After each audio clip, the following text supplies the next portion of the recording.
La marche pacifique voulue dans la capitale guinéenne par le Front national pour la défense de la Constitution FNDC était prévue pour ce jeudi 28 juillet, sauf que les autorités ne l'entendaient pas de cette oreille.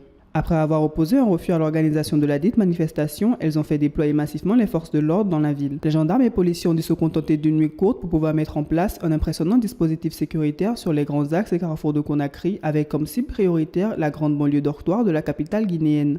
Munis de lance-grenades lacrymogènes, les forces de l'ordre ont dispersé tous les attroupements dans les quartiers comme Amdalaï, Bambeto, Koza, Wanindara et Sanfonia. Épicentre des contestations contre les violations des droits de l'homme, l'autoroute Le Prince a été sujette à une attention particulière des agents casqués de la police et de la gendarmerie. De même, on pouvait constater un impressionnant dispositif des forces à l'entrée de Kaloum, le quartier administratif et des affaires de la ville de Conakry où se trouve le palais présidentiel, le siège de l'Assemblée nationale et celui de l'état-major des armées.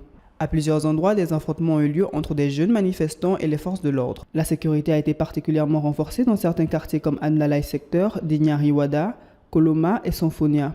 Au niveau de la corniche nord qui traverse les beaux quartiers comme Lamboni, Nango et Kipé, une paralysie des activités a été observée. En début d'après-midi, plus aucune manifestation n'a été signalée.